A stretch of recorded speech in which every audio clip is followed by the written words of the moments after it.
Bonjour et bienvenue sur arcadequebec.com, un podcast sur le jeu vidéo, le podcast numéro 47, enregistré le 14 mars 2016. Je me nomme Stéphane Goulet, j'anime ce podcast, cet humble podcast. Aujourd'hui, je suis accompagné de deux gentlemen qui aiment le jeu vidéo. Le premier s'appelle Jean-François Dion. Salut Jeff. Salut Stéphane. Et le deuxième, Guillaume Duplain. Salut Guillaume. Salut Stéphane. D'ailleurs, j'aurais pu dire le premier pour... Ouais, je me demandais, là. Pour Guillaume et le deuxième pour Jeff. Ça change absolument rien, vous êtes égal dans mon cœur. Donc, bienvenue au podcast d'arcadequebec.com. Arcade Québec, c'est un podcast sur le jeu vidéo. Donc, on parle strictement et uniquement de jeux vidéo. Donc, grosse semaine, les gars. Quand même, là. Je sais qu'on va en reparler tantôt, mais quand même une solide semaine côté jeux vidéo, là. Effectivement. Moi, ça a été occupé et pour les jeux et en dehors des jeux. Là. J'ai pas joué gamer autant que j'aurais pu, mais en même temps, c'est pas nécessairement plus mal que ça. Non, moi aussi, j'aurais aimé ça gamer plus cette semaine. Je vais essayer de me reprendre la semaine prochaine, malgré que ça risque d'être difficile. J'ai un déplacement là, pour la job à l'extérieur. Par contre, mon fidèle PlayStation Vita va me suivre, donc je pourrai là, enfin en abuser. J'en abuse jamais autant que je pourrais, bien sûr, mais bon, que voulez-vous. Donc, passons à la première section, la section probablement la plus écoutée et la plus importante du podcast, qui s'appelle « Jouer cette semaine ».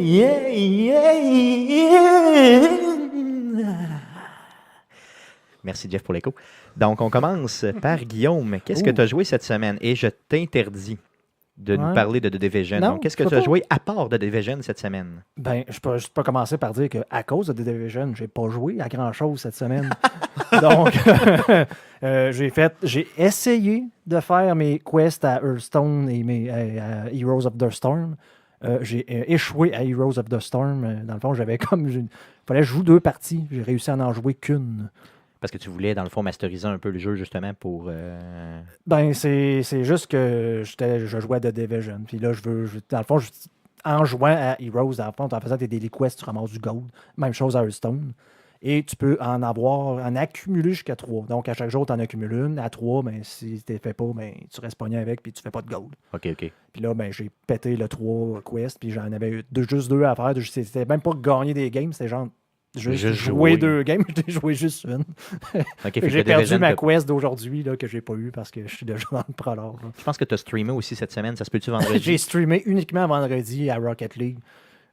Justement parce que j'ai passé le restant de la semaine à jouer à The Division. Donc, je m'excuse d'ailleurs à ceux-là. Là, Parfait. Par contre, le stream de vendredi était écœurant. Là. Encore une fois, on a joué avec un paquet de monde là, du stream. C'est rendu quasiment là, une habitude, là, un rendez-vous le vendredi soir. Là, donc, dans le fond, je lance l'appel à ceux-là qui sont intéressés à venir jouer avec nous autres à Rocket League et aussi à d'autres jeux, mais surtout Rocket League. Là.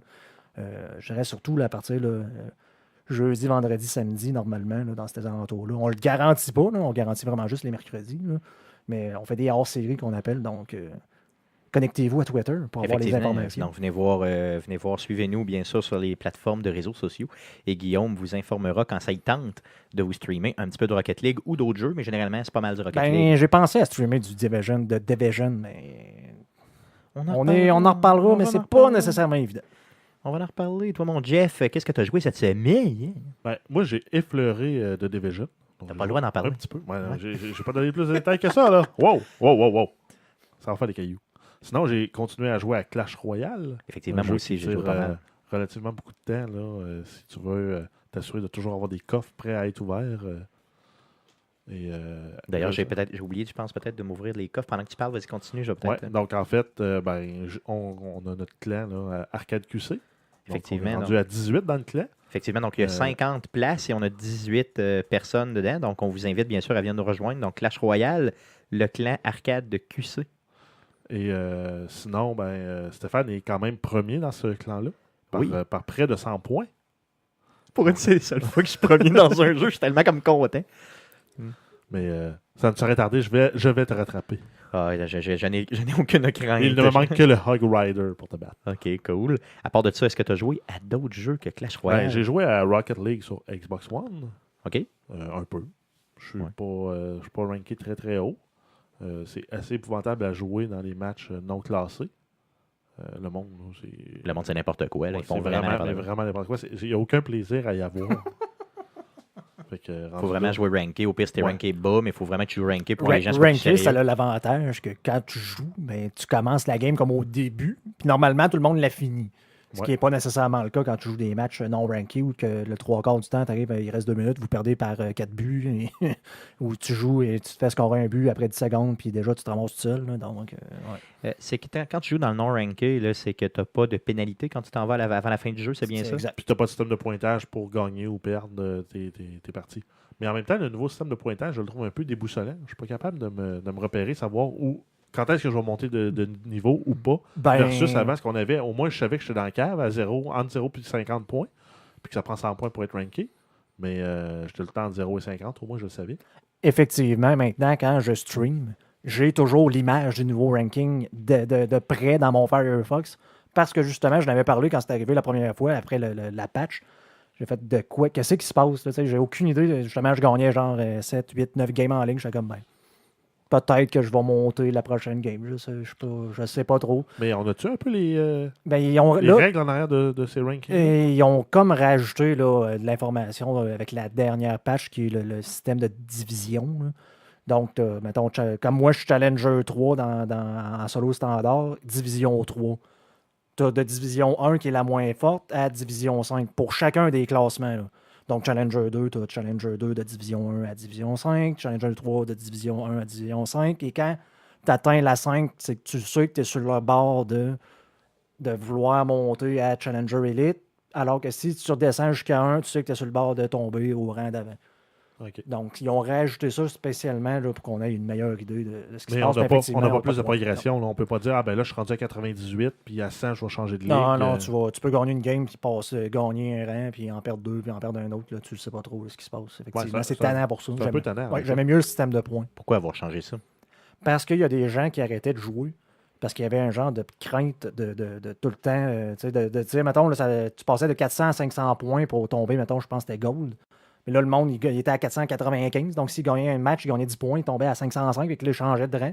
Puis là, il ne voulait plus jouer parce qu'il ne voulait pas perdre pour retomber dans le rang d'avant. OK. Qui était un peu n'importe quoi. Je veux dire, c'est juste un jeu. Là, tu peux jouer pareil. Là. Si tu t'empêches de jouer un jeu à cause d'un faux classement qui ne change rien. Oui, d'un classement qui n'a aucune influence sur ta vie, ton salaire et ton avenir. Il y en a qui prennent un peu trop ça au sérieux. Rocket League. Je pense que oui. Bien des jeux, là, mais... Cool, OK. Jeff, tu as joué à d'autres choses? Oui, mais en fait, j'ai joué à un petit indie game qui s'appelle Shell Shock Live, qui est un petit jeu de tank, qui est en fait comme le successeur spirituel du jeu Scorched Earth, qui était sorti avant sur les 3 et les 486. Il n'y avait pas de son dans ces jeux-là. Ça jouait avec le petit haut-parleur on-board de la carte mère. Donc, c'était juste des bip, bip, bip, bip, puis des grincements. OK. C'était les seuls sons que tu avais, puis ton but, c'est d'éliminer les autres tanks. Puis tu avais une panoplie d'armes dans ce jeu-là. Ils ont comme abusé dans Shell Shock Live. Tu en as à peu près 450 armes différentes qui font des trucs. Là. Genre, tu lances un obus avec ton tank, puis il va se séparer en 5, il va tomber, ça va rebondir. Il y en a un, tu vas juste envoyer de la terre par-dessus ton ennemi. OK, ça se joue sur PC? Sur PC. C'est online, j'imagine? Ça se joue... il y a une bonne campagne single player. Là. Il y a probablement une 60aine de tableaux qui vont des puzzles à des combats normaux. Tu peux jouer aussi contre l'ordinateur en tout temps. Et c'est vraiment focusé online. Je n'ai pas joué online, par exemple. Parce que c'est des malades qui jouent online. Ouais, mais c'est... Ils ont le compas dans l'œil. J'ai vu ça à un moment donné streamer. C'était dans les jeux les plus streamés parce que justement, il y avait quelqu'un d'assez populaire là, qui démontrait ça. Puis c'est la première réaction que j'ai eue, c'est ça. Hey, c'est Scorched Earth. J'ai joué à ça, genre là. J'étais pas encore, je pense que j'étais au secondaire. Là, ça fait plusieurs années. Ça fait plusieurs années. C'est la première réaction que j'ai eue. Ils ont refait une suite, puis c'est ça. Là. Ouais, c'est ça. En fait, je l'ai acheté, moi, parce qu'il est venu en spécial à 5$ sur Steam. Oh, OK. Combien, j'allais dire? 5$. Donc, dans le fond, ça vaut la peine. Généralement, il est à combien? Sans rabais, je veux dire. 10 ou 13. OK, donc dans le fond, c'est pas en bas de 20$. Ouais. En bas de 20$, ça veut dire t'achètes. En tout cas, dans ma tête. Là. Si t'es pour jouer au moins 2 heures. Et Scorched Earth était basé sur un autre jeu qui avait été, je pense, fait sur la Terry avant, que je me souviens qu'on jouait. C'était juste deux petits tanks qui tiraient des petites balles là, sur une montagne. Là. Puis ultimement, après ça, on a eu toute la série des Worms qui ont découlé là, de Scorched. D'ailleurs, qui ont sorti une nouvelle version, je me souviens plus. C'est quoi le nom, là? Genre pas Clan, quelque chose. Là, mais j'ai vu ça aussi apparaître sur Humble Bundle, là, un nouveau Worms là, qui est sorti, là, qui se joue aussi sur les internets. Dans le fond, Worms qui est jouable seulement sur PC. Parce que dans le fond, moi, je me rappelle d'avoir joué à ça sur PC il y a plusieurs années. Ils l'ont eu sur la Xbox 360. Ah, c'est faisable, mais essaie de jouer le contrôle. Essaie de ça allait bien. Moi, je trouvais que ça allait mal. C'était épouvantable. En tout cas, à mon sens. C'est toi qui es peut-être un peu déficient. Ça, c'est très, très possible. Là. Ça, c'est toujours une des possibilités. T'as pas Gotite fait encore des siennes? Effectivement. Donc, cette maladie de pogo que j'ai. Donc, tu as joué à d'autres choses, mon Jeff? Non, ça fait le tour. Cool. OK. Moi, à part Clash Royale, le jeu qu'on ne nommera pas, donc The Division, qui on va parler amplement tantôt. J'ai joué à Journey, donc un petit retour là, sur le mercredi Twitch de la semaine passée. Donc, je m'excuse pour la qualité du Twitch de la semaine passée. Mon ordinateur rotait, comme le dit si bien Guillaume. On a fait plusieurs modifications dessus. Il est plus supposé roter. Donc, dans le fond... C'est supposé être moins pire, du moins. Là. Donc, si jamais moins vous voyez des problèmes... Pire. Ben là, on ne sait jamais des fois, il y a de l'équipement externe, là, dont le Elgato, pour ne pas le nommer, là, qui est une carte de capture USB. Donc, on ne sait jamais vraiment, là, c'est de la faute à qui. Mais bon, sur ce qu'on contrôlait, on a essayé de faire des petites modifications pour aider le stream. Là. Et dans le fond, on n'a pas pu malheureusement streamer le jeu Pain comme on avait promis la semaine passée, malheureusement, pour cause aussi de problèmes techniques. C'est que le PlayStation 3 sur lequel Pain est installé n'est pas en mesure de se streamer à cause d'une protection. Le HDCP. Le fameux HDCP qui est que tu peux désabler, donc désactiver sur la PS4, mais que tu ne peux pas faire sur la PS3. Et donc, ça prend un câble spécial là, ou de quoi que j'ai vu. Mais Elgato, eux-mêmes disent que ça ne marche pas. Donc, la seule façon, c'est d'utiliser des splitters bien précis. Donc, un séparateur de signal en Y. C'est ça? Oui, en français. C'est bon en français. Hein? Et qui fait en sorte là, que tu fais genre une sorte de boucle qui fait en sorte que le matériel détecte que tu as comme une version acceptable du HDCP, mais alors que c'est pas vrai. C'est un petit peu plus compliqué qu'on pensait. Là. Donc, pour faire une histoire courte, j'aurais dû me renseigner avant de vous annoncer qu'on pouvait streamer un jeu de PlayStation 3. Malheureusement... en fait, on ne savait même pas. C'est ça. Donc, on l'a appris la journée même à la dure. Donc, on s'est retourné de bord. On vous a streamé Journey avec une qualité moyenne. Par contre... Un jour, on reviendra avec un meilleur ordinateur. Un jour, j'investirai et on pourra streamer de façon plus efficace. D'ailleurs, parlant de stream, Twitch cette semaine, donc mercredi le 16 mars, donc mercredi de cette semaine, à partir de 19h30, ce sera Guillaume, ici présent, qui va vous streamer. Quel jeu, Guillaume? Je n'ai pas le droit d'en parler, ce m'a dit.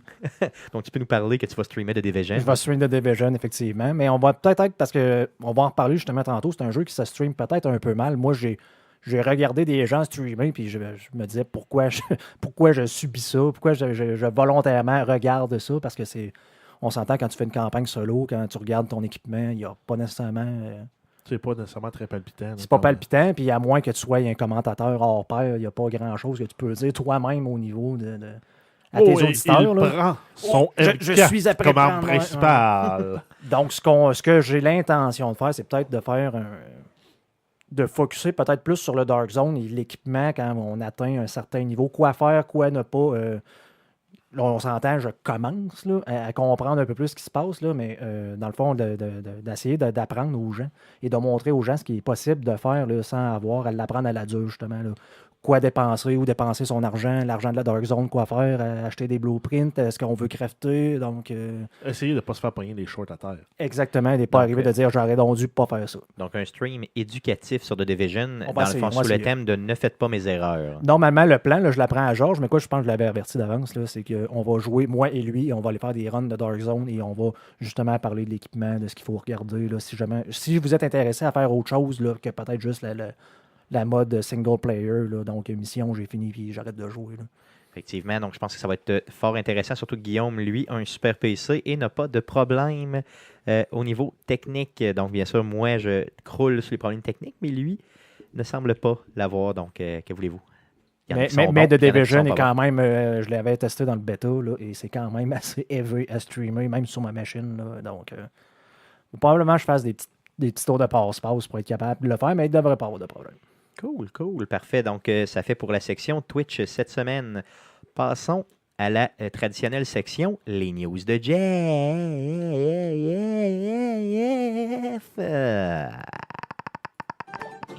C'est maintenant le temps des super nouvelles de Jeff.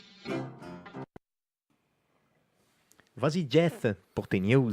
Oui, donc on commence cette semaine avec le Witcher 3 qui, en fait, a atteint là, le seuil là, quand même très, très impressionnant de 800 récompenses à ce jour. Donc des titres là, de Best Role-Playing Game, Best Game of the Year, OK, donc Best des prix. Single Player Story, etc. etc. là. Donc toutes les catégories possibles et imaginables de prix, de récompenses et autres là, qui vont du premier E3 où il a été présenté jusqu'à aujourd'hui là, avec les expansions et tout et tout. Il est rendu à 800 quand même, 800 prix. Pensez-vous que le jeu le mérite, ces 800 awards-là? Moi, j'y ai pas joué personnellement. Moi non plus, mais en même temps, avec un jeu de cette ampleur-là, avec un développeur aussi dédié que ça à sa communauté, je pense qu'à quelque part, il en mérite une grosse partie de tout ça. Le reste, c'est peut-être un peu du fanatisme. Les fanboys Il y a là, sont pleins de forts. beaucoup de fanatisme là-dedans. Là. Mais, Quand Fallout 4 est sorti, là, il y a eu une genre de guerre. Là. Si t'aimes Fallout, t'aimes pas le Witcher. Puis le Witcher est tellement plus grand et meilleur que Fallout. Puis là, c'est Witcher qui a gagné le jeu de l'année de tel. Donc, dans le fond, t'es pas d'accord que ça mérite 800 récompenses à comparer, disons. J'ai joué au premier, alors que pratiquement personne connaissait le Witcher. J'avais joué au premier, j'avais adoré ça. Déjà, au deuxième, j'avais perdu un petit peu d'intérêt parce que, justement, on augmentait un peu plus le niveau d'histoire. Puis là, moi, quand il y a des cutscenes tout le temps là, pour essayer de m'expliquer de quoi, là, à un moment donné, j'ai comme ma souris d'un bord, mon clavier de l'autre, je suis comme... Ça t'énerve. J'aimerais ça comme Jouer. pouvoir m'en servir, là, les gars. Ouais, c'est un jeu, je veux jouer, dans le fond. Puis, genre, j'ai passé le trois quarts du temps à me promener entre un camp et un autre, là. Et dans le fond, le Witcher 3, j'ai eu un petit peu le même sentiment de toujours refaire la même chose, de me promener en cheval d'une place à l'autre, puis de jouer aux cartes. Comme, T'es pas le premier qui me parle de ce sentiment-là qu'ils ont eu. Ça dépend. C'est dans le fond, si t'aimes vraiment te promener, ça, puis c'est, découvrir, puis c'est, roamer. C'est une notion là, qui vient souvent dans les jeux quand ils veulent étirer artificiellement la durée de vie du jeu, puis ils ne te donnent pas accès au fast travel. Le fast travel, c'est une option que tu devrais avoir en tout temps. Par contre, c'est libre à toi de l'utiliser ou pas. Et s'ils te forcent à ne pas l'avoir et ne pas l'utiliser, c'est qu'ils veulent étirer artificiellement la durée de vie de leur jeu. Là. Si tu ramasses à tout le temps de promener en cheval, je pense que dans The Witcher, il y en a un, système de fast travel. Mais ultimement, il faut quand même que tu découvres les points la première fois, puis ils peuvent être assez distants, un de l'autre, sachant que la map est énorme. Non, je comprends. On s'entend que c'est un bon jeu, là, je dis pas ça, mais moi, dans le genre, je pas ton ne prendrai pas préféré. personne. C'est pas mon préféré, je préfère Fallout 4 à The Witcher dans le genre. Puis c'est pas parce que justement, j'ai pas joué aux autres. J'avais adoré, comme j'ai dit, le 1. Le 2, déjà, j'avais perdu un peu l'intérêt, puis le 3, mais. Vraiment. Il manquait de quoi, je sais pas. C'est dur à dire, mais il me manquait quelque chose. T'es conscient que tu pourrais te faire flageller là, par Ouais, certaines personnes Entre autres, notre ancien collaborateur, Mathieu, qui te flagellerait. Le ruerait de coups de pied. C'est ça, donc il te donnerait une bonne vieille ruade. Donc, d'autres news, mon Jeff? En continuant un peu avec The Witcher, là, c'est peut-être un peu tiré par les cheveux, là, mais on a Microsoft qui a annoncé leur vente du printemps qui va se tenir du 20 au 28 mars. Et on pourrait s'attendre fortement à avoir The Witcher 3 en spécial à cette vente-là, sachant qu'on l'a eu au Boxing Day à 30$. Effectivement, donc j'ai failli l'acheter en passant. Là. Donc la vente, en fait, va être de 40 à 60% de rabais sur des films, des séries télé et des jeux. Et un 10% supplémentaire pour les membres Gold. Il y a donc, pas, en fait, tous ceux qui ont jamais été abonnés Gold, vous avez souvent avec un jeu un 7 jours gratuit. Vous avez droit à votre 10% de plus avec ce 7 jours gratuit-là. Donc c'est un bon moment pour l'utiliser. Là. Effectivement. Est-ce qu'il y a des noms de jeux à part de Witcher qu'on pense qu'il va être là? Je veux dire, y a-t-il des annonces de fait? On peut prévoir tous les gros titres de Microsoft. Donc on a les Gears of War, la version remasterisée. On a Forza 6, Tomb Raider.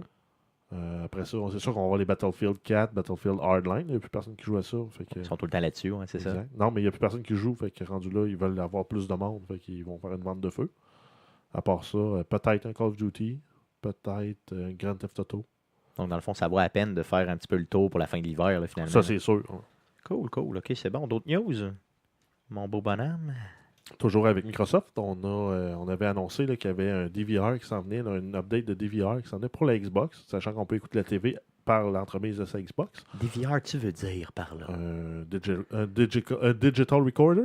Donc, Okay, on peut enregistrer les émissions de TV sur la Xbox. Tu es en train de me dire que ma console pour enregistrer que je loue chez Vidéotron depuis, disons quoi, un an et demi, 2 ans, pas plus que ça? je vais pouvoir la retourner. Tu pourrais la retourner puis prendre juste le petit modèle qui n'enregistre pas.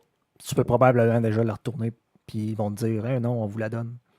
Oh yeah, un petit truc comme ça, là, mais c'est de même que ça marche avec ces compagnies-là. En fait, il faut que tu appelles, tu dis là, je trouve que je paye cher. Ils te passent à la rétention, puis ils te donnent des rabais. Moi, j'ai réussi à avoir mon... une plug gratis demain, là, mais moi, j'ai réussi à avoir mon Internet illimité gratis pour 1 an. OK, donc tu es en train de me dire que ma Xbox One va être en mesure d'enregistrer mes émissions de TV. Exact. Puis, Malade. probablement autre contenu aussi que tu pourrais streamer sur ta Xbox. Mettons, si tu écoutes du Netflix via, par exemple, une Chromecast qui est branchée dans le port HDMI, tu pourrais peut-être aussi enregistrer le film. OK, donc ça, c'est à tester, mais Ça oui, reste à c'est tester, possible. mais ça pourrait être possible. Cool, OK, cool. Ensuite, on a eu la nouvelle la semaine dernière là, de la fermeture du studio Lionhead, qui est le studio en fait derrière Fable. Suite à ça, on a eu 7 studios aussi qui ont été retirés de la liste des studios de développement de Microsoft. Donc, principalement, là, c'est des studios qui travaillaient sur des jeux ou des applications basées sur Kinect. La HoloLens. On a aussi le projet Spark, qui est dans la liste des studios qui ont été barrés.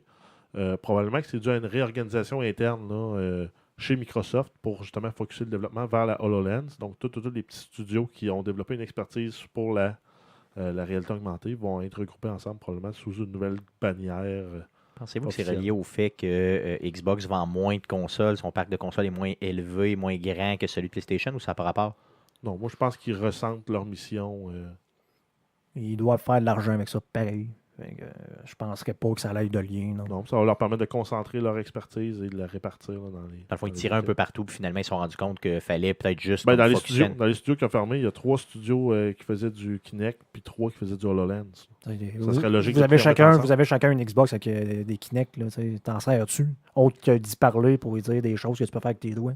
Non, effectivement, on joue pas. Non, ils ont enlevé le support, le support gestuel pour le contrôle des interfaces. Tu peux même plus le faire maintenant. OK. Donc, tu n'aurais rien que besoin d'un micro. Effectivement, ouais, c'est ça. Oui, c'est un micro. Ben, ça dépend. Si tu t'en sers pour Skype, c'est vraiment très hot. Là. La caméra crop puis elle se ressente sur toi, puis si tu te déplaces, l'image bouge comme si la caméra te suivait. Là. Donc, ça flash, ça c'est flash. vraiment impressionnant pour Skype. Là. Quelqu'un qui l'utilise beaucoup, ça peut valoir la peine. Sinon, c'est un Gugus à 100$. Que tu peux même pas brancher sur ton PC. Mais qui est très, très le fun pour parler. On en a parlé longuement chez Guillaume, qu'on ne te récœurera pas avec ça. Mais quand tu lui dis pause pour aller faire pipi pendant que tu écoutes un film Netflix, tu jouis. Il y a quelque chose là-dedans qui est intense, qui est intime. Il y avait dans le temps aussi un système où tu pouvais allumer tes lumières en tapant 2 fois dans les mains. C'était aussi extraordinaire. Ouais, ça a bien vieilli. Tout le monde a ça chez eux. On a la nouvelle itération du clapper, c'est les Philips. Les Philips Hue que tu peux contrôler avec ton smartphone. On, off, off. Rouge, bleu, vert, on-off. Des fois, de rester juste physique, là, c'est bien pratique. Une Switch, là, sur un mur. Là. Donc, le conseil de Guillaume cette semaine, restez physique. D'autres news, mon Jeff. Don't go digital. Encore là, en continuant avec ça. Vas-y, continue. On a Fable qui a été annulé. Fable Legends, par le fait même, qui a été annulé. Donc, le bêta, lui, va se continuer jusqu'au 13 avril. À 15h, heure de Greenwich. Après ça, le jeu, c'est Fall Ball. On n'entend plus parler. Donc, pour ceux qui ne l'avaient pas joué et qui avaient le bêta, profitez-en si vous l'aimez ou vous pensiez l'aimer. C'est ça, donc jusqu'au 13. Donc, il vous reste un mois pile pour aller le jouer. Ensuite, on a une petite nouvelle côté cinéma. On a J.J. Abrams qui a laissé entendre que Half-Life et Portal seraient en cours de scénarisation pour devenir des films. OK, donc ça peut être bon comme mauvais, on ne sait jamais. Ça va peut-être tomber dans l'abîme du pire film. Half-Life, il y a de quoi à faire avec ça. Je pense qu'on l'a oublié souvent quand on en a parlé une couple de fois de films tirés de jeux vidéo. Je pense qu'Half-Life, il y aurait peut-être de quoi à faire avec ça, plus que les autres. Oui, effectivement, très clairement. Parlant des films aussi, il y avait Netflix, il y avait une petite nouvelle par rapport à... Ouais, là, ceux-là qui, comme moi, pas pirataient. C'est pas du piratage dans le sens qu'on utilisait le VPN, dans le fond, un réseau virtuel pour pouvoir utiliser et voir du contenu sur d'autres sites.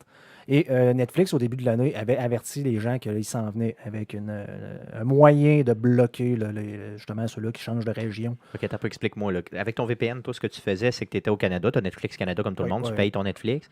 Puis là, ce que tu faisais, tu changeais ce numéro-là de VPN. Dans le fond, tu choisissais un serveur ailleurs dans le monde, un des serveurs que la compagnie avait aux États-Unis, simplement. Et je me branchais, par exemple, à New York. Et là, Netflix, pensant que j'étais à New York, me donnait le contenu américain. OK, il y a beaucoup plus de stock, Qui a j'imagine. plus de stock et pas le même stock nécessairement. OK. Donc, Puis il y avait des sites qui se spécialisaient juste dans le répertorier quel film et sur quel Netflix. Là. Ça m'est arrivé à un moment donné, Inglourious Basterds, il n'était pas encore sur Netflix Canada, mais il était sur tous les Netflix de l'Amérique latine. Donc je l'ai écouté en... Netflix Brésil. Exact. OK, puis toi, tu t'en fous. Dans le fond, tu changes ton VPN, bang, t'arrives là-dessus, puis Ouais, ça fonctionne exact. direct. Ben, en même temps, ce film-là, c'est un peu problématique parce qu'il est comme trilingue. Il y a du français, de l'anglais et de l'allemand. L'allemand était sous-titré en portugais. Ouais, bon, mais Je là. comprends pas l'allemand. Je suis pas fluent en allemand. Mais, C'est ça. mais c'est- sinon, ça marche. Là. OK, cool. Donc là, maintenant, c'est plus possible de le faire. C'est ce que Eh je ben, comprends. ils sont passés de la parole aux actes là, depuis la semaine dernière. Là, ça marche plus, tout Ok. simplement. OK. Donc, là, Erreur de VPN. Là, donc, c'est carrément ça le message. Là, c'est que vous n'êtes pas genre au bon endroit. OK, fait qu'il fait une validation supplémentaire, j'imagine. Eh pour, ouais, il doit vérifier justement la provenance. Puis, il va dire, ils savent. J'ai payé ma facture, ils savent d'où je viens. Là, donc, Ouais, c'est ça. J'imagine que, dans le fond, il voit ta carte de crédit, exemple, Parce que canadienne. Fait que... il aurait pu faire ça depuis vraiment plus longtemps que ça, mais ils s'en foutaient un Mais peu. c'est- Et eux autres mettent ça vraiment sur la faute là, de la C'est- pression de la C'est venu des l'industrie, là. détenteurs de Ouais. licences originales, là, les grands studios de films là, qui exigeaient que. Parce que Netflix, nécessairement, maintenant, produit plus de contenu. Donc, j'ai l'impression qu'ils sont en train d'essayer de devenir un peu amis avec tout le monde. Là. Ouais, c'est ça. Ils sont embarqués dans la machine, finalement. Là, c'est plus ouais, juste. ouais. D'ailleurs, c'est toi qui me disais tantôt qu'il y avait un pourcentage très, très élevé de toute la bande passante de De Internet. mémoire, là, si on parle, mettons, les soirs de semaine, au Canada, Netflix, ça représente environ 40% de la bande passante de l'Internet au complet. Complète. Là. Oui, puis ça doit probablement être un phénomène mondial. Là. Donc, ça bat le porn, comme je comprends. Imagine s'il y en avait sur Netflix. Malade. OK, moi j'irais pas, là. Mais je veux dire, pour les autres que je connais, là, le gars au bureau, qui m'a déjà parlé de ça, disons un gars disons, que je connais pas, là. Donc, d'autres news, mon Jeff? Ouais, on a quelques nouvelles concernant en fait Bethesda, donc les créateurs de Fallout, de la série Fallout, en fait, les éditions récentes, en fait, Elder Fallout 3 Scroll, et ouais, Elder Scrolls Morrowind. On aurait Fallout 5 qui serait en pré-production.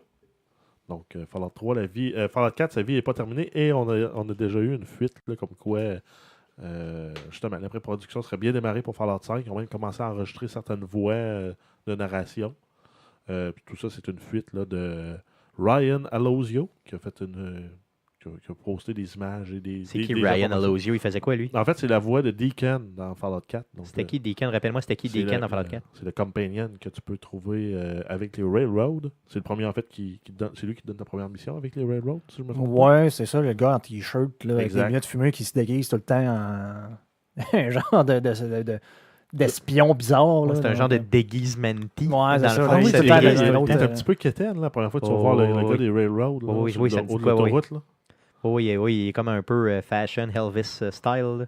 Oui, donc je me rappelle c'est lequel. Donc, en fait, c'est une fuite qu'il y a eu sur Instagram. Là. Il a posté des photos et des bouts de texte. Puis finalement, ça a été rétracté. Mais tout le monde a réussi à prendre des screenshots de tout ça. Puis ben, on sait maintenant que Fallout 5 est en production. Puis on pourrait s'attendre à l'avoir là, dans la durée de vie de cette console-ci. Donc, Et on probablement, pourrait s'attendre à ce que Ryan 2 à Alosio 3 il ans. ait plus de job d'ici quelques minutes, disons. ou pas. Ou pas, on sait pas.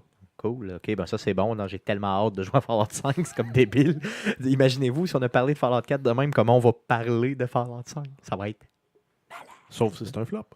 Ça sera jamais un flop. C'est impossible. Ça se peut Stéphane, juste Stéphane, il a entendu ça, là, puis il est déjà en train de magasiner pour le précommander. pas. Ah, d'ailleurs, aussitôt qu'il sort, c'est sûr, je l'achète. Là. On va l'acheter 17 ans d'avance, ça me dérange même pas. Ensuite, pour Fallout 4, on a eu une patch qui était en fait disponible déjà sur PC pour, entre autres, qui règle des problèmes de stabilité, qui est maintenant disponible sur Xbox One et PS4. Et ça ajoute aussi des options supplémentaires là, dans le workshop lorsqu'on crée des campements pour nos réfugiés. Ouais. J'aime ça quand tu le dis en français, c'est bon. Ouais, les campements pour les réfugiés, là. Ouais. Des refuges. Les refuges. Les settlements pour les settlers. Et effectivement, donc c'est clair. Donc, Donc, c'est plus des options de customisation que Ouais, d'autres mais il y a choses, aussi là. des bugs qui ont été réglés, là, parce qu'on s'entend que Bethesda, tous leurs jeux ont beaucoup de bugs, mais ça fait aussi partie du charme du jeu. Moi, j'avais lu un article, je pense que je l'avais parlé, dont il y avait certaines personnes qui disaient le jeu est buggé comme un jeu de Bethesda, et tant mieux. Parce que ça rappelait que Bethesda, c'était pas une équipe de développement aussi grosse que les autres 3A. Et que si on retrouvait ça, c'est parce qu'ils gardaient la même mentalité de pas genre engager 500 personnes pour le développement d'un projet. Donc, il reste tout le temps environ une centaine de personnes pour le développement d'un jeu aussi gros que ça. C'est quand même impressionnant. Oui. Donc, si les bugs sont là, c'est qu'ils font encore leur travail. C'est ça, ils sont encore une petite équipe à nous sortir des gros jeux AAA, dans le fond.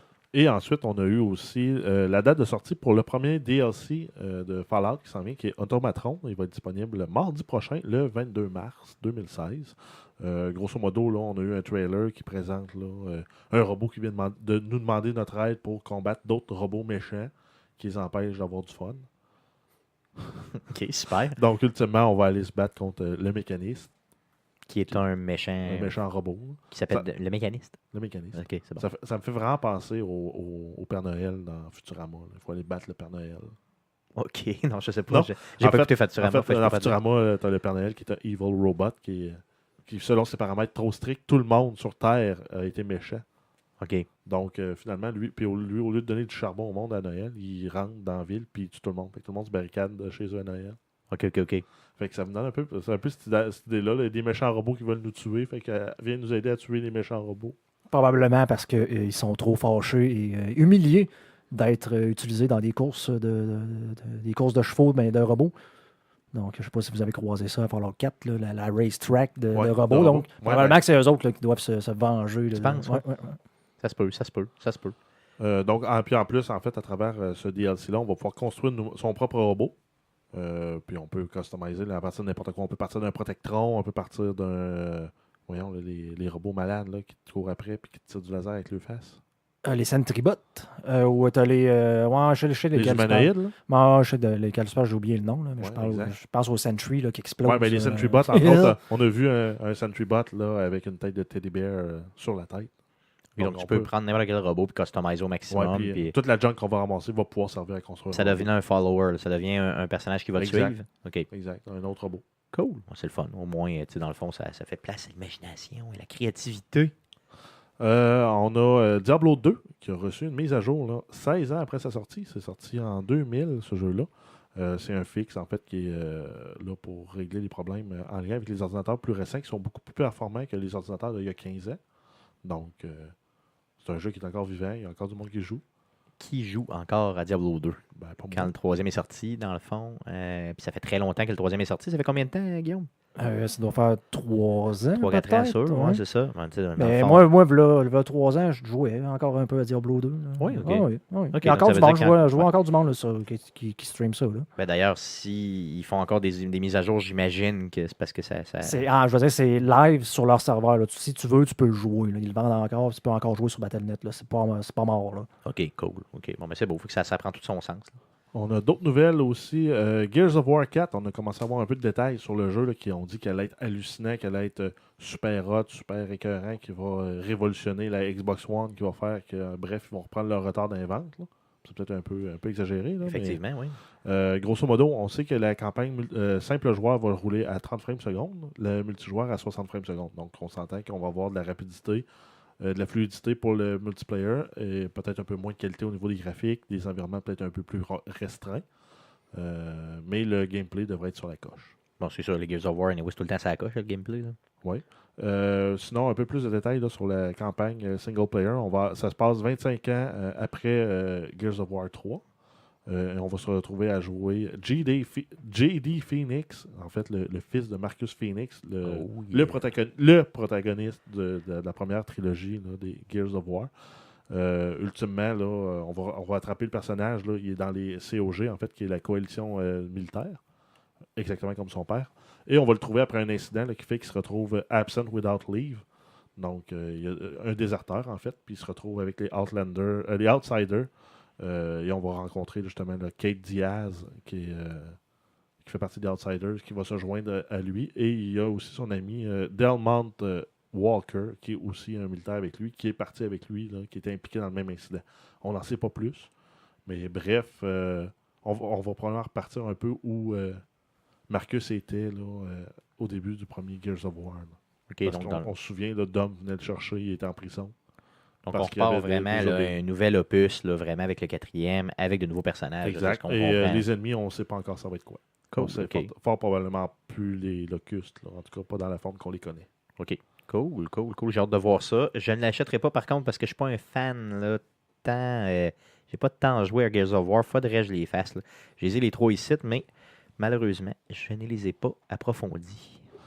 On a Dying Light qui a un petit crossover qui a été annoncé là, en lien avec Rocket League. Il va y avoir des paint jobs aux couleurs de Rocket League pour mettre sur les nouveaux buggy qui sont disponibles dans le jeu en fait avec la nouvelle expansion. Donc, c'est juste un petit clin d'œil, le fun, là, à un des jeux là, les plus populaires de 2015. Effectivement, donc ça c'est cool en maudit. Si je l'ai ici, Dying Light, là, j'aimerais ça. J'ai pas le nouveau DLC par contre, là, mais j'aurais aimé ça le prendre. Si tu avais la Season Pass, tu l'as. Ah oui? Oui. Ok, cool. Donc, je vais aller chercher ça, puis je vais pouvoir designer mes buggers. Ou ne pas jouer, comme tu fais d'habitude. Oui, effectivement. Donc, il y a un autre jeu qui est arrivé cette semaine là, qui me prend beaucoup de temps. C'est en on en parle. Continuant sur Rocket League, on a les développeurs qui ont annoncé qu'il allait avoir un mode basketball qui s'en venait. Donc, avec des buts surélevés, là, plus haut dans les murs. Donc, ils ne seront plus directement par terre. Donc, ça va solliciter beaucoup de manœuvres aériennes là, pour scorer. Guillaume, as-tu vu des screenshots de cette... J'ai pas vu les screenshots, là, mais Jeff m'en a parlé un peu tantôt. J'ai vraiment hâte de voir, parce que là, il parle justement de jeux aériens. J'ai hâte de voir là, ceux-là qui jouent comme des pee-wee au début, là, comment est-ce s'ils peuvent s'en sortir en jouant. Je joue comme un pee-wee. Donc, j'espère pour vous autres que le ballon va être en mesure de pouvoir rouler sur le mur et de monter jusque dans le but. Parce que, avec les screenshots que j'ai vus, le trou semblait quand même grand, là, mais pas grand comme un but là, standard. Exemple, parce qu'on s'entend que le ballon, là, il peut bien frapper là, correctement, il peut rouler sur le mur et monter. OK, fait qu'il pourrait rentrer. Donc, il pourrait rentrer peut-être là, juste en bottant puis m'emmener.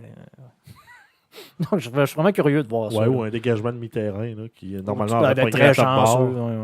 Mais j'imagine que ça va faire plus style volleyball un peu. C'est qu'il y a un joueur qui va passer en dessous, qui va ramasser le ballon pour le faire comme popper dans les airs, puis il y en a un qui va arriver en même temps pour le propulser par l'avant. Là. C'est plus ça que ça va donner. Il y a peut-être du monde qui vont finir par comprendre que le jeu, en tout cas selon moi, le jeu le plus important à Rocket League là, à faire, c'est de faire des passes en avant du but. Pas d'essayer de tirer tout le temps sur des angles impossibles, mais de bien faire rouler le ballon jusqu'en avant du but. Mais en même temps, ils ont essayé. Là, ils donnent des points quand tu centres la balle. Oui, mais c'est ça. Ouais, mais je veux dire que si tu manques ton tir au but aussi, ils appellent ça une passe. Ouais.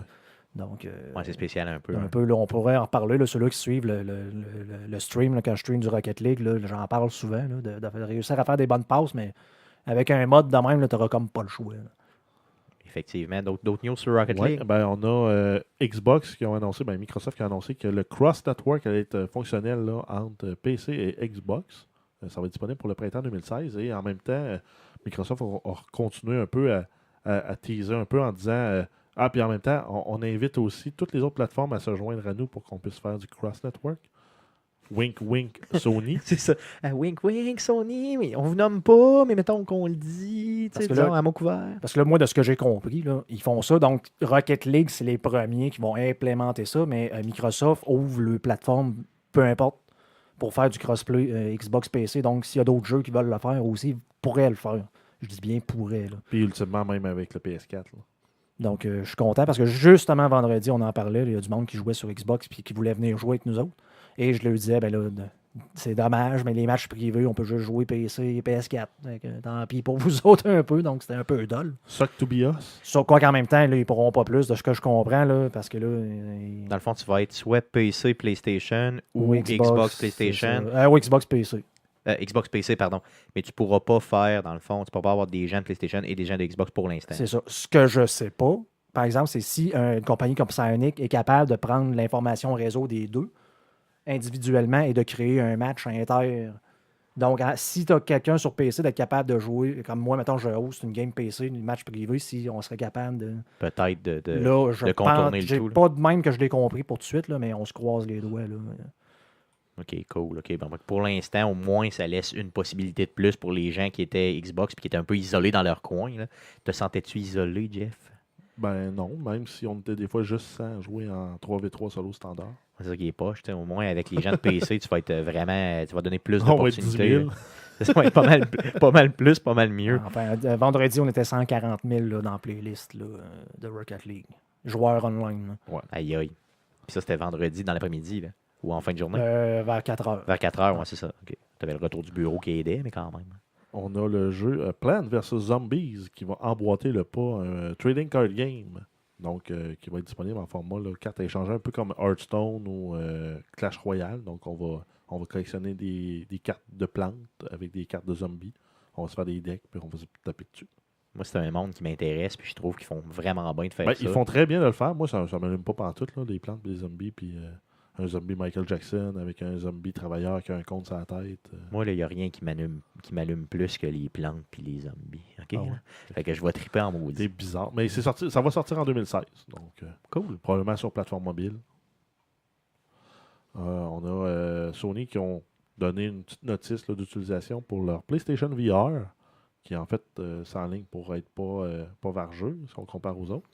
Mais entre autres, eux autres ils disent qu'ils ne devraient pas être utilisés par les enfants de moins de 12 ans, parce qu'en fait, la distance entre les pupilles n'est pas bonne, puis ça pourrait créer des problèmes de vision. C'est les yeux le problème. Ouais, exact, c'est la largeur du visage, ultimement, qui vient avoir un impact là-dessus.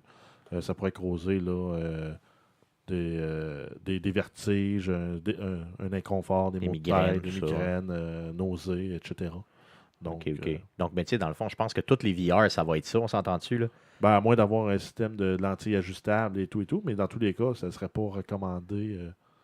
Et ils n'ont jamais recommandé d'écouter la TV à 2 pieds de la TV comme on faisait quand on était petit. Non, ça, c'est sûr que non. Hein. Fait que mettre le VR à 2 pouces de tes yeux.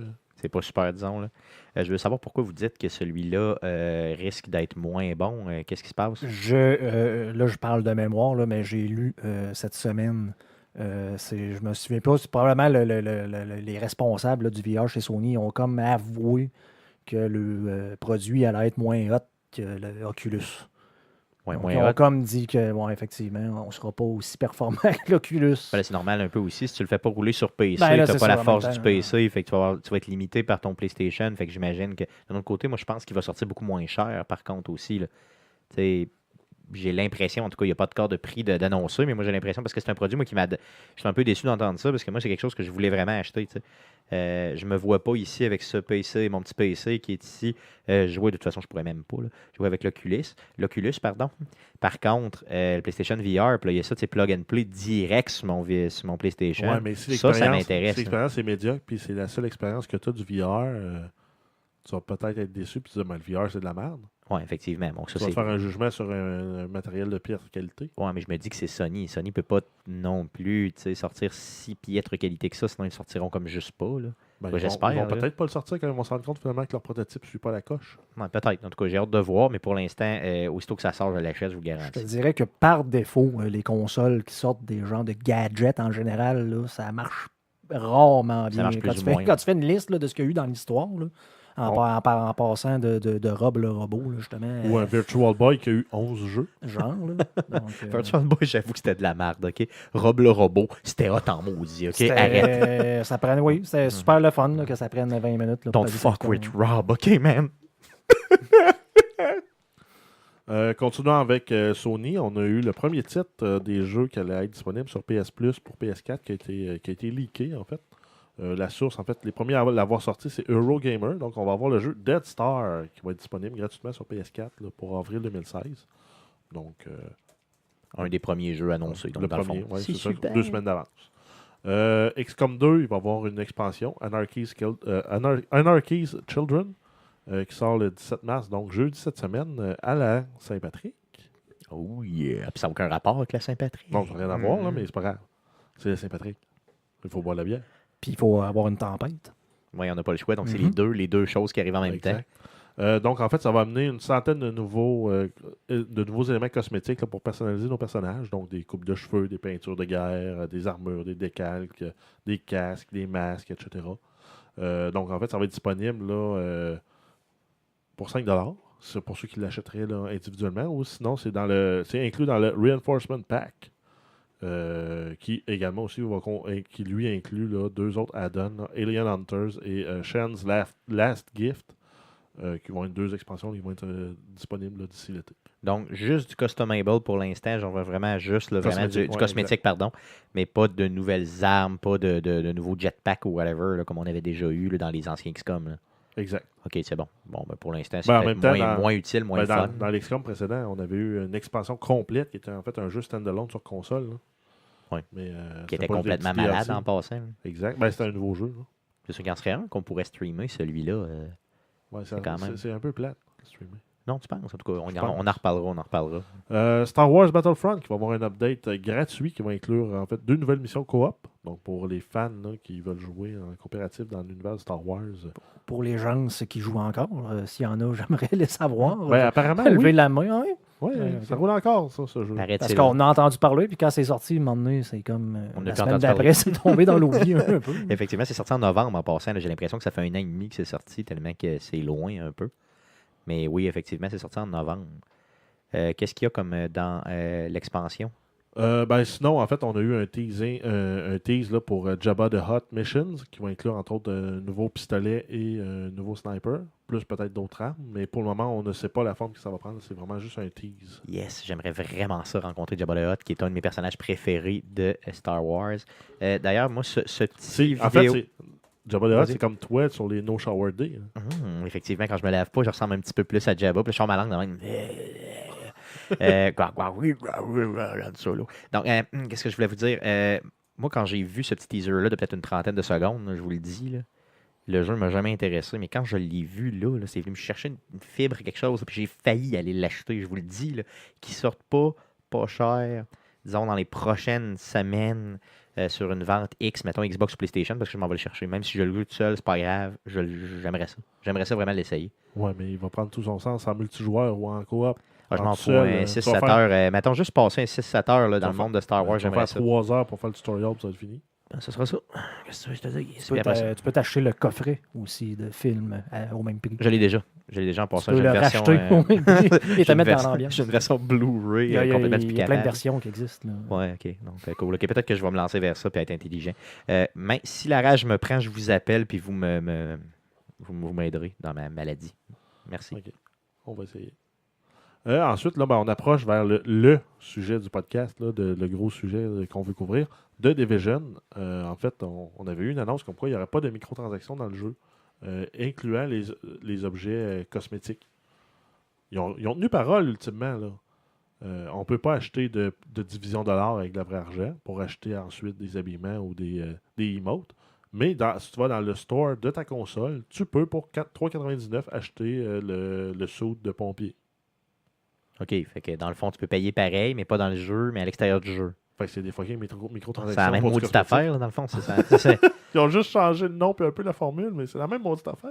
Aïe, aïe, des fois, tu peux jouer ces mots pour faire... OK, c'est un peu n'importe quoi, mais bon, pour ceux qui aiment ça, ça change pas le jeu. C'est juste du cosmétique, tout le monde est heureux. T'sais. Exact. Ça change rien. Et ensuite, on a eu un petit update là, le 12 mars dernier, qui est en fait qui est passé comme en douce. Là. Ils ont fait ça, ils ont fait une maintenance de serveur, puis whoop, il y a eu un update. Grosso modo, ce qu'ils ont fait, c'est qu'ils ont baissé le drop rate des Phoenix Credits, qui sont en fait les crédits qu'on débloque là, pour avoir accès au gear de fin de jeu. C'est un peu une portion compliquée du jeu. Là. C'est le genre de choses que j'aimerais mettre, d'expliquer un peu le mercredi dans le Twitch. Oui, parce qu'en fait, ultimement, dans le jeu, tu as des dollars que tu Mhm. ramasses sur les méchants ou dans des coffres. Ensuite, tu as les Dark Zone dollars que tu ramasses sur les méchants dans le Dark Zone. Puis tu as les Phoenix Credits que tu ramasses sur les boss dans le Dark Zone. Et en C'est quoi un faisant face? certaines missions en mode. Tu as des raids, des là, dailies. des Là, espèces quand de- tu pognes le Ouais, niveau ok, 30, tu as des quests que tu peux faire. Là. Des quêtes Refaire répétables. des missions. Et dans le fond, si tu les fais à hard ou de cette émission-là, je pense que tu peux les rejouer non-stop à challenge, en mode challenge, qui est vraiment exceptionnellement dur. Là. Et ça te donne aussi des Phoenix Credits. Ouais, donc, en fait, c'est la monnaie pour le endgame qui te permet d'acheter le gros gear du jeu. OK, donc c'est de l'équipement de plus que tu vas aller Ouais, chercher avec c'est ça. pour aller c'est acheter tout. de l'équipement orange. OK, l'équipement orange C'est est à un la... petit peu dur à le plus haut. comprendre au début. OK, cool. OK, Ben, OK. en fait, c'est ça. Tu as 3 niveaux de monnaie, puis c'est le plus haut. C'est Mais ça. bref, C'est- ils ont baissé le nombre de Parce drops de que cette les monnaie-là. boss droppaient entre 10 et 15, je pense, Phoenix. Ouais, ben, C'est ce crédit qu'ils que c'est rendu 1 à 3, chose Moi, ce de qu'ils même. disaient, c'était 10. Ouais, Puis, environ en moyenne. Là. Puis là, ils sont rendus à 1 à 3 par Puis combat. c'était la meilleure façon d'avoir Le gros le meilleur gear de fin de jeu. Donc les gens.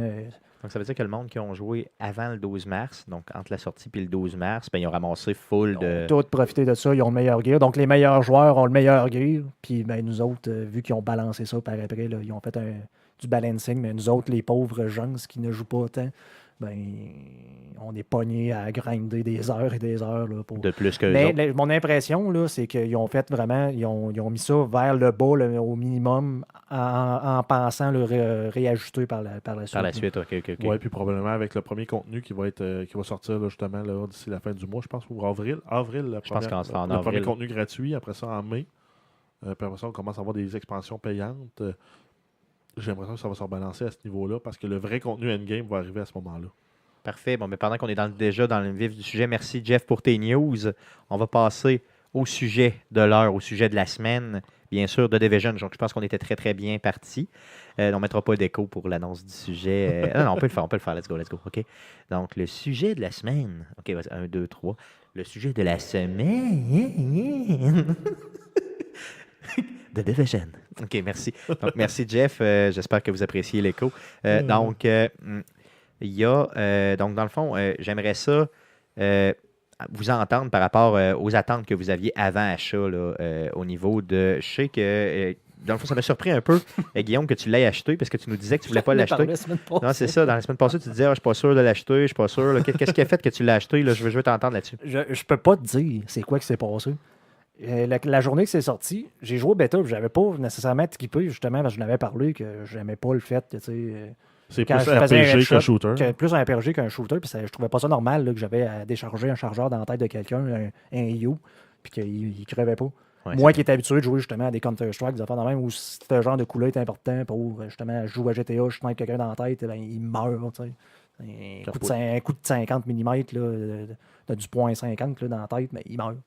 C'est ça, un fusil, c'est ça que ça fait à la tête de quelqu'un. Mais qu'est-ce qui a fait que tu as changé d'idée? Qu'est-ce qu'il y a... Je sais pas.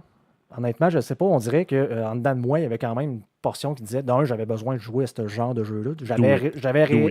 J'avais réinstallé justement Counter-Strike que je n'avais pas joué depuis des années. Et je n'avais pas nécessairement trippé de rejouer à ça. J'ai décroché de Fallout un bout. Puis là, il me semble que j'avais besoin d'un jeu pour tirer qu'un fusil sur du monde. Donc, tu l'as acheté? Je l'ai acheté. Et tu y as joué combien d'heures? Premièrement, tu l'as acheté quand? Je l'ai acheté la journée qui est sortie. OK. Donc, je l'ai acheté, mettons, à 18h le mardi. OK. Donc, le temps de l'acheter. J'ai eu quelques problèmes à l'achat, d'ailleurs. Le temps de...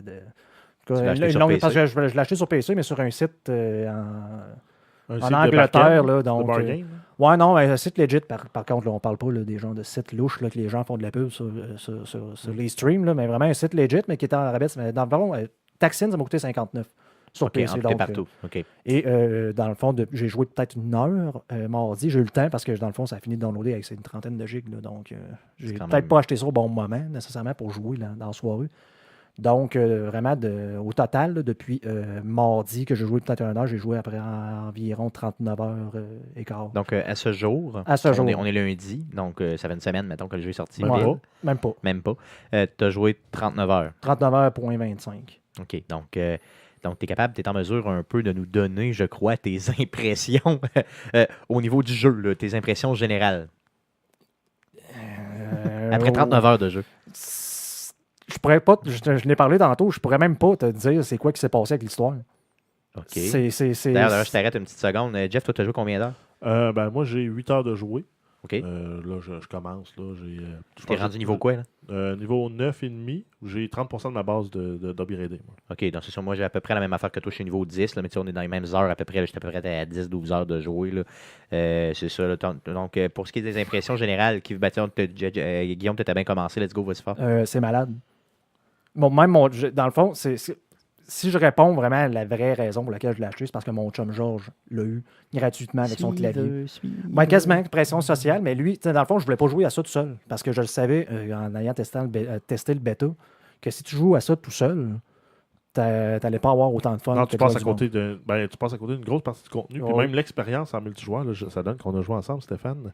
Puis ça, je pense que ça a été le plus fun que j'ai eu là, dans la dernière année à jouer à un jeu. Là. C'est la meilleure expérience. On a joué 1 heure de temps, puis on a vraiment, vraiment eu du fun. Exact. Ouais. C'est la meilleure, dans le genre, pas juste multiplayer, mais multiplayer, coopératif, stratégie, ensemble, de faire comme quasiment des missions solo, mais en gang, là, si je peux dire. Là. En fait, c'est un vrai RPG, là, PVE standard. Là. C'est de on dire, on se coordonne pour faire une mission et pas juste genre gonner du monde, là, vraiment de se positionner, d'avoir des skills différents et de s'aider l'un l'autre. C'est la meilleure expérience que j'ai eue depuis des années. C'est de faire des builds aussi complémentaires. Là, comme moi, justement, je jouais avec Stéphane. Moi, je m'étais fait un build un peu plus tank. Donc, je tirais le feu de l'ennemi, puis je l'encaissais, puis je faisais pas beaucoup de dommages. Même si j'avais un petit 12 tronqué avec mon bouclier, c'était drôle à faire. Stéphane faisait le gros du dommage. Là. Moi, j'attirais l'attention sur moi, puis il me couvrait quand il pouvait. Puis je suis juste bon à ça là, dans un jeu. Parce que je grâle, je me casse. Mais c'était le fun de même. Parce que la première mission que j'ai faite, dans le fond, c'est de débloquer l'aile de sécurité. Là, parce que je voulais avoir certains skills qu'il y avait là-dedans tout de suite en partant. La mission, je l'ai faite tout seul. Elle m'a pris environ 1 heure. Je suis mort. Comme je suis jamais mort dans un jeu depuis Jumper, en fait, là, que j'ai streamé, je suis mort 92 fois. Là. Je suis jamais mort, pourtant, je n'étais pas under level. Là, je pouvais normalement, techniquement, jouer à ça, puis c'était un mode, c'était une difficulté normale. Je suis tellement mort souvent qu'après ça, j'ai essayé le matchmaking. Dans le fond, tu peux choisir une mission, décider de dire, trouve-moi du monde. Puis finalement, j'ai terminé avant de commencer à jouer avec mon chum Georges, parce que lui il a joué le mardi que j'ai pas joué, donc il était déjà plus haut en level, fait que là, ça a eu un petit problème. Mais juste le matchmaking, c'était déjà plus le fun de faire des missions avec des inconnus que de faire ça tout seul. OK, ouais, fait que tu me suggères vraiment d'essayer le matchmaking. Ouais. Ah oui, OK. Vraiment, puis bien fait quand même. Là. OK. Puis il te met du monde de ton niveau? Oui, pour la mission. Du monde de ton niveau, pour la mission que tu choisis. OK. Bon, mais ça, c'est quand même bien. Parce que le meilleur système de matchmaking que j'ai vu depuis longtemps aussi. Parce que moi, j'ai joué avec Jeff à ce jeu-là. Puis, dans le fond, on a vraiment eu du fun parce qu'on était complémentaires, on se parlait, tout ça. Par contre, j'ai pogné un autre chum de gars. Je ne le nomme pas, il va se reconnaître. OK, c'est pour l'écœurer un peu aussi. Et puis, il s'appelle Mathieu Saint-Gelais. Donc, Mathieu, avec qui j'ai joué, qui, lui, était plus un loner. Là, dans le fond, il chialait dans le tas, il avançait, puis il tirait. Puis je m'excuse, Mathieu, j'ai vraiment trouvé ça plate de jouer avec parce que il n'y avait pas d'écoute. On ne se parlait pas. On n'était pas en mesure de. Puis, je ne mets pas juste la faute sur lui. Là, c'est facile de taper ses autres, mais moi aussi. Tu n'as pas pris plus le lead. Là. C'est parce que, justement, j'essaie d'y parler. Des fois, lui, il était peut-être un peu pressé aussi. Là, il était pogné dans le temps là, parce qu'il y avait un rendez-vous après coup. Là, je parle à l'extérieur du jeu, bien sûr. Donc, on a pu. OK, non, il n'y a pas une date avec une agente dans le jeu. Non, c'était pas. Non. Mais bon, c'est ça. Il faut vraiment, je pense, l'effort de coordination est important là, dans ce jeu-là. Puis, justement, si je compare mes deux expériences qui sont à peu près justement d'1 heure, là, soit avec toi, Jeff, puis avec Mathieu, je pense que l'expérience que j'ai vécue avec toi était plus bénéfique. Merci, Stéphane. De rien. Parce que je me mets à cœur ouvert. Ouvert avec Jeff. Même l'ambiance du jeu. Si on élimine le côté de coop et tout, juste l'ambiance, je trouve que c'est tellement bien reproduit. Ah ouais, non, mais ça fait vraiment post-apocalyptique. Oh, oui, c'est malade. Là, la musique du jeu, je ne sais pas si vous avez entendu la musique. Avez-vous porté une attention particulière à la musique? Pas en tout. Tu sais, la musique dans Mass Effect, tu sais, le toum, toum, toum, toum, toum, toum, tu sais, un peu plus, je veux dire, qui fait genre vieux ça fait film un peu, là, c'est ça, vieux film. Effet dramatique, important. Remarquez la musique, moi, là, elle m'a fait embarquer, puis quand il y a des méchants qui s'en viennent, là, elle devient un peu plus forte, un peu plus trillante, là, je te le dis, j'y pense, là, puis j'ai le goût d'aller jouer direct là, dans le fond. Là. Fait que c'était. Moi, ça m'a fait beaucoup, beaucoup embarquer. Puis les sons dans le jeu, tu sais, oui, la musique, mais les sons aussi. Tu sais, les balles qui te frôlent, t'es entends vraiment. Puis juste quand tu t'approches des crottés, puis qu'ils t'ont pas encore vu, puis tu les écoutes jaser aussi, c'était intéressant, c'est drôle. Là. À un moment donné, je suis tombé justement sur des rioters, là, la petite faction des bandidos, là, des cheapos. Les yo, là, les genres de rappeurs. Là, ouais. Ils ont buté un gars, il est à terre, il dit « Ah, mais merde, je pensais qu'on aurait plus de stock. » Ils l'ont buté, puis après, ils ont réfléchi. Ouais. Les détails sont malades aussi. Là. Ah, mais apparemment, ils ont créé, je pense, une 60aine de marques fictives pour le jeu. Là. Donc, tu te promènes, mettons, justement, dans le temps de Thanksgiving, tu te promènes, il y a un panneau de film, puis... la pancarte de film, c'est le genre de film un peu à la Maman, j'ai raté l'avion qui était là pour Thanksgiving. Là. Je vais prendre un exemple bien con de dire au niveau graphique puis au niveau ambiance, tellement que c'est bien fait. Je monte sur un toit quelque part pour mettre en cover. Puis pour me cacher d'un ennemi nécessairement. Puis là, je vois, il y a une genre de chose d'acclimatiser à côté. Le panneau est ouvert, puis je vois le moteur avec la roue puis la poulie qui tourne. Là, je suis comme... Mais ils n'ont pas fait ça pour vrai. Là. Il y a quelqu'un qui a vraiment pris le modèle, puis qui n'a pas juste mis une texture. Là. Ils ont fait ça en 3D, il l'a animé. pendant ce temps-là, moi, je me faisais tirer dessus. J'étais comme en train de checker ça. C'est donc, Wow, l'intérieur d'un air climatisé. tu sais, ils ont été vraiment élevés sur le détail. Là. Non, mais c'est clair, La solidement. reproduction de la ville. Tu sais, j'ai Dacoz là, dans le chat qui dit la mission au Madison Square Garden. Quand tu rentres là, tu fais comme. Tu regardes, là, tu le sais, pour ceux-là qui ont déjà vu ça, même juste à la TV, tu regardes ça, tu fais comme. Hey, je suis vraiment. Moi, j'y ai été 3 fois au Madison Square Garden, puis je peux te garantir que c'est pareil. Là. Ben, c'est ça, là. Moi, ça m'a fait triper solide. Moi, je suis un maniaque, vous le savez, je suis un maniaque pour ceux qui ne le savent pas, je suis un maniaque de New York. Là. J'y ai été peut-être facilement plus de 12 fois dans ma vie. Puis le fait que ça se passe à New York. Hey, moi, une caisse de bière. Oui, une douzaine de fois. Donc, à 12 et Une 15 caisse fois. de New York. Puis je peux te garantir une chose, c'est que moi, j'ai l'impression, quand je me promène dans ce jeu-là, d'être à New York. Vraiment, là. Fait que, tu sais, ça, c'est pour quelqu'un qui l'a jamais visité, là, allez-y après avoir joué au jeu ou avant, peu importe, là, c'est débile mental comment ça y ressemble. Là. Puis la réaction des gens aussi que tu rencontres dans la rue, tout ça, c'est très, très new-yorkais. Là, c'est très, il y a quelque chose là, dedans qui réagit de cette façon-là. Donc, ça flash d'aplomb. Là. Je veux savoir aussi, au niveau progression en général, là, Guillaume, j'imagine que tu as défoncé le jeu solide. Oui, j'ai passé, je suis rendu niveau 30, j'ai embarqué dans Dark Zone. Là. J'ai terminé la mission principale. Qu'est-ce que tu me proposes? Est-ce que tu me proposes, parce que moi, j'ai pas encore été dans Dark Zone, étant seulement je niveau te 10. connais, j'ai dit à mon frère au travail tantôt, j'ai dit, ça me surprend de Stéphane parce que c'est pas son genre de jeu. Puis là, j'ai comme réalisé que c'est vrai, il y a quand même une partie d'histoire. Ouais, donc, histoire. probablement qu'il va jouer ça. Et qu'après ça, tu vas entendre les DLC. Donc, c'est ce que je te recommande de pas. Sachant que tu peux devenir stressé et émotif dans un jeu, arrête ça là. À moins que ça te tente de faire les daily, de recommencer les missions, d'essayer les plus durs, là, va pas dans Dark Zone. OK, mais sans spoiler, qu'est-ce qui, disons, fait que, mettons, j'aurais de la difficulté à y aller, je veux dire, en termes d'émotifs, en termes 23 autres joueurs qui peuvent te tirer dans le dos n'importe quand. C'est l'expérience la plus stressante que j'ai vécue dans un jeu vidéo. Juste le fait de savoir qu'il y a d'autres personnes qui peuvent te tirer dessus. Puis de la façon que c'est fait, c'est qu'il n'y a aucun réel avantage à devenir rogue, parce que dans le fond, c'est la Dark Zone, là, c'est comme un endroit scellé dans la ville là, où, dans le fond, le loot est meilleur, l'équipement est meilleur. Puis il n'y a pas de loi. Mais il n'y a pas de loi, justement. Donc, les agents, donc les joueurs peuvent se tirer l'un l'autre. Mais présentement, il n'y a comme pas vraiment d'avantage à le faire. Fait qu'il n'y a pas réellement non plus de gens qui le font. Mais juste le fait de savoir que le gars à côté de toi peut te tirer dessus, mais qu'il le fera probablement pas, c'est stressant.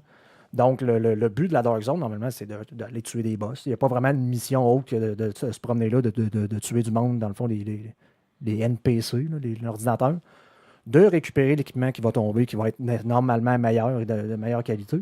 Et tu dois aller l'extraire. Donc, tu ne peux pas l'utiliser tout de suite parce qu'il est contaminé. Donc, tu dois appeler un hélicoptère, mettre ton équipement sur une corde et attendre que ton équipement soit sorti de la zone pour pouvoir l'utiliser après ça. Puis quand tu appelles l'hélicoptère, ben, tout le monde le sait. Tout le monde le sait dans la map, puis ça flash. Puis même en dehors de la map, tu le sais. Tu n'es pas dans le Dark Zone, puis tu le sais qu'il y a quelqu'un qui a collé un hélicoptère, tu le vois flasher. OK. Fait que tout le monde sait que ça s'en vient, là, l'extraction. Ouais, donc, j'imagine que ça fait un effet où tout le monde se ramasse au même endroit. Ben là, c'est que d'un, tu as des vagues d'ennemis qui apparaissent parce que nécessairement, eux autres, le jeu de la façon qu'il est fait, ils ne te laissent pas aller tout seul, on ne te donnera pas d'action. Donc, déjà, sachant ça, le jeu t'envoie du monde. Puis c'est des ennemis niveau élite et ça dépend de ton. C'est ça, mais c'est comme moi, au niveau 30, c'est des bonhommes niveau 31 dans les zones que je me promène, des mauves, des jeunes. C'est ça. Et en plus des autres joueurs qui justement peuvent venir te voir. OK. Puis que tu sais pas, genre, le moment où je vais accrocher mon équipement, s'il ne va pas me tuer. Parce que s'il me tue, le bel équipement que j'ai trouvé, ben, tombe à terre. Je perds de l'argent. Et c'est lui qui le ramasse. C'est lui qui le ramasse à ma place. Pourquoi il faut absolument que tu extrais ton équipement? Tu peux pas juste sortir avec non, par tu peux pas sortir. C'est vraiment le processus à suivre parce que là, il est contaminé, qu'ils disent. Donc, supposément qu'ils sont pas capables de mettre de choses de contaminer directement dans la porte. Ils n'ont pas le pot de purée à la sortie. OK. Donc, c'est l'hélicoptère qui décontamine. C'est un peu quétaine de ce point de vue-là. Mais du point de vue gameplay, c'est exceptionnel. Je prends un exemple. Mon chum George s'est trouvé son premier high-hand, donc un item légendaire, qu'on pourrait dire, donc un jaune. Là, tout de suite, on dit, hey, il faut absolument pas que tu traînes avec ça. On va tout de suite aller essayer de l'extraire pour pas justement que tu le perdes, tu te fasses tuer d'un coup de malchance. Et là, on était stressés de dire, mais là, on cale ça, puis là, il y a des ennemis qui arrivent, là, on regarde. Là, est-ce qu'il va y avoir du monde qui va apparaître? Je suis pas sûr que cette fois-là, qu'il y a eu du monde. Mais quand il y a du monde qui apparaissent en même temps, là, tout le monde se regarde. Là, tout le monde se pointe avec les gars. Là, on appelle ça le stand-up, Mexican là. stand-off, là, donc l'impasse mexicaine, là, où tout le monde se vise avec. Donc, Mais personne ne veut tirer. Là. Puis là, tout le monde sera là. Tout le monde est prêt à tirer sur tout le monde, mais personne ne tire parce que. Tout le monde a peur de tout le monde. Ouais, c'est parce que si t'es le premier à tirer, puis tu tues ou tu pas l'autre, tous les autres vont se tirer sur toi. Puis c'est légitime de tuer parce que t'es rendu rogue. Fait que les autres, s'ils tirent sur toi quand t'es rogue, ils ne deviennent pas. Ils n'ont pas de pénalité, puis ils ont même des bonus. Puis ils ont ton loot. Puis ils ramassent ton loot en plus. Donc, toi, tu perds tout ton effort dans Red. Donc, c'est vraiment la définition même d'un Mexican stand-up. Donc, un impasse mexicaine, c'est que tout le monde se vise. Puis là, c'est comme. Puis il n'y a plus personne qui sait quoi faire parce qu'il sait qu'ils doivent attendre qu'il y ait quelqu'un d'autre qui fasse de quoi avant toi. Puis il n'y a personne qui va s'en sortir gagnant s'il y a quelqu'un qui le fait. Okay. Ça prend comme un élément externe qui est l'arrivée de l'hélicoptère pour que tout le monde fasse comme je vais aller mettre ça de bord là-dessus vite. Puis en même temps, c'est 4 places sur la corde de l'hélicoptère? C'est seulement 4 places. Ça arrive très souvent que mettons, nous autres, on y est 2. Et là, il y a un groupe de 4 qui arrive. Là, c'est comme, je pense qu'ils sont un petit peu plus que nous autres. Fait qu'on on va s'en aller. Fait que là, tu manques ton extraction. Tu es obligé d'aller à un autre pour essayer de t'en sortir. Là, tu es nerveux parce qu'il y a des ennemis qui se promènent dans la place qui sont pas faciles à tuer. Là. Je veux savoir, en termes de les couleurs, tantôt tu nous parlais d'une couleur d'équipement, le jaune, c'est quoi? Jaune, c'est ce qu'on appelle le high-end. Dans le fond, c'est les items légendaires. Là, c'est les meilleurs items. C'est gris, vert, bleu, mauve. C'est facile. Puis jaune-orange. Plus je joue à ce jeu-là, plus il me fait penser à Diablo 3. C'est peut-être un drôle de comparaison parce qu'on s'entend que ce n'est pas le même genre de jeu. Mais c'est le même genre là, au niveau de l'équipement, du gear, du crafting, les sortes d'items. On parle des statistiques du genre critical, criticalite, ces affaires-là. J'avais tellement l'impression de jouer à Diablo 3. Tu as des items de niveau 30 qui, dans le fond, pour pouvoir t'en servir, mais les items sont de niveau 31. Donc, la même chose que quand Diablo 3 est sorti, dans le fond, avec ceux-là qui se souviennent de la version vanille, où tu avais des items de niveau 60, 61, 62, 63, mais que tu avais juste besoin du niveau 60 parce que c'était le maximum. C'est le même principe aussi que tu as dans World of Warcraft. Dans les autres jeux, c'est ça. Tu avais des items, tu étais niveau 60, mais tu avais un item level 90. Là. Puis tu peux l'utiliser parce que tu as le dernier niveau. Mais c'est un item construit selon les spécifications qu'un item 90 serait, avec un seuil d'utilisation, mettons, de niveau 60. Donc là, c'est la même chose. Tu as un seuil d'utilisation de niveau 30. Mais il est construit avec les formules d'un item level 31, 32, 33. OK, puis les couleurs que tu nous disais tantôt, Jeff, le guerrier étant le plus cheapo, là, dans le fond, ça, j'en ai plein. Si on y va là, avec les noms, c'est donc tu as commun. Donc ça, tu peux tout de suite les détruire. Moi, j'en ai plein, mais c'est guéri, c'est ça. Ça, tu peux les détruire pour récupérer le matériel. Okay. Après ça, tu as les verts qui sont les uncommon, tu peux les détruire pour récupérer le matériel. Tu as les bleus qui sont les rares. Donc ça, c'est là que je suis stoppé, moi, là. Ouais, tu peux les détruire aussi pour récupérer le matériel. Après ça, tu as les épiques, qui vont être les mauves. Les mauves. Moi, je les appelle les roses. Et ensuite, tu as les IN qui appelle là-dedans, mais qui serait en fait, si on prend les mêmes conventions de nom, maintenant, dans World of Warcraft, c'est légendaire. OK, donc les plus top. Ils ne sont pas uniques, là, par exemple. À part quelques-uns, je pense. Là, qui ont des noms, mais c'est pas genre tel épée, genre qui a tel nom. C'est comme c'est un AK-47, le Black Market AK-47. Là. OK, il y a un nom standard, mais il fait 1 million de DPS. Ouais, OK, à ce point-là. OK. Non, mais j'ai vu des gars qui ont dépassé le 200 000 DPS. Aïe, OK, moi, je top autour de 3000 puis je suis heureux. Ouais, à 39 heures de jeu, là, je viens de tomber, dans le fond, de samedi, je tombé au niveau 30. J'étais environ à 80 000 DPS, là, pour te donner une idée. Okay, DPS étant dommages par seconde. Dommage par seconde. Okay. Quand tu gonnes un ennemi, c'est ça. Je veux savoir, les gars, vos skills préférés. Donc, les fameux skills. Bien sûr, dans le jeu, on a des skills qu'on peut développer. Des skills actifs, en fait. Oui. On a les skills actifs, on a les talents, qui sont un skill passif, puis on a un nombre limité, et on a les perks, là, qui sont en fait, tout le monde, en levelant la base, tout le monde les débarre toutes. OK. Donc, c'est quoi vos préférés? Qu'est-ce que vous avez choisi? Ben moi, celle-là qui m'a été la plus utile, c'est la Healing Station. Parce qu'elle m'a ressuscité plusieurs fois, moi et Georges. Là, donc, OK, ce que tu veux dire, c'est que tu dompes une genre de boîte à terre, puis elle te heal. Sauf que si tu meurs, elle peut te revivre elle-même, sans que personne vienne t'aider. Oui. Ah ben ça, c'est bon, ça. Je vais peut-être... Quand tu joues solo, c'est pour ça que je l'ai pris, mais je me suis rendu compte que finalement, même à deux, dans Dark Zone, là, ça a été pratique une couple de fois. Là. OK. Fait que moi, je viens de la débarrer, là, fait que je vais aller... Et ça, bien sûr, tu peux la débloquer en upgradant le côté médical de ta base. C'est bien ça? Puis je pense que si vous allez voir la description, là, c'est marqué là, le type d'upgrade que vous devez faire pour pouvoir le débarrer. En fouillant dans la liste d'upgrade, on voit les skills qui sont débarrés au fur et à mesure. Là. Comme là, moi, je travaille pour débarrer les add-ons pour le skill du shield. Que j'utilise beaucoup de shield, là, sachant que je joue plus le genre de bouclier de police, là, un peu. Quand on a joué, c'était ça que tu... tout le temps. J'étais rendu que j'avais 4 fois plus de vie à cause du shield. Puis, ça permettait quand tu joues un tank, c'est ce que le fait d'avoir un rôle, d'avoir un genre de RPG. RPG, le terme est peut-être un peu fort. Là. Ben, c'est un RPG. Un loot base. Là. RPG, t'as pas les éléments de dialogue, là, des affaires que tu peux avoir dans les autres jeux. Non, mais t'as les stats, puis t'as toutes les exact, configs, progression de joueurs. Exact. Ouais, cool, OK. Moi, ce que j'ai aimé le plus, en tout cas, là, c'est sûr, je suis juste niveau 10, mais ce que j'ai bien aimé, c'est l'espèce de grenade là, qui colle après les personnages que tu peux tirer. Donc, c'est vraiment, tu gonnes ça, tu n'as à l'infini, mais jusqu'à temps que ton style. Ouais, après 35 secondes, ça peut être assez fort. C'est le fun. C'est underrated présentement. Effectivement, quand il y a beaucoup d'ennemis qui sont collés ensemble et qui jasent, puis qui t'ont pas encore vu, t'en dompes une sur eux autres, là, ils se mettent à paniquer, puis là, tu le fais péter. C'est un remote, dans le fond, c'est vraiment le même bouton là, pour le faire péter. Et ça, c'est complètement malade, c'est le fun au bout. Et tu peux combiner ça justement avec.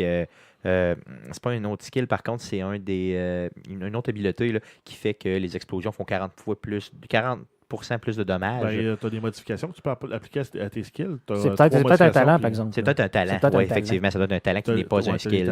C'est complètement. Moi, le talent que j'utilise, c'est si je fais un kill avec ma secondary weapon, il me redonne 30 balles de ma main weapon. Là. Au niveau où je suis, c'est ça que j'ai. Ouais, ça peut être pratique des fois dans les Dark Zones où tu manques de munitions assez rapidement. Surtout en jouant un tank avec le shield. Moi, je me bats tout le temps avec mon pistolet, avec mon sidearm, ce qui fait que ça reload tout le temps ma main weapon. Ouais, ça vaut la peine. C'est clair, cool.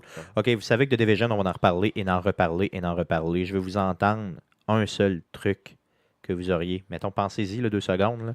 Un truc que vous pourriez donner aux auditeurs qui fait que quand on débute, là, ça peut nous aider. Disons, mettons, jusqu'au niveau 15. Là, le truc que vous pensez. Un seul, vous êtes limité à un. Avez-vous bien compris? Ouais, mon seul truc serait en fait de planifier en fait les choix d'upgrade, entre autres dans la Medical Wing, pour débarrer les niveaux de filtres. Parce qu'en fait, il y a des zones de contamination un peu partout sur la map, des zones rouges, qui vont demander un filtre là, de niveau 1 à. Moi, pour le moment, j'ai rencontré jusqu'à niveau 2. Mais assurément, ça va aller à niveau 4 ou 5, probablement. Et c'est c'est débloqué selon des perks dans les upgrades de la section Health, la clinique en fait.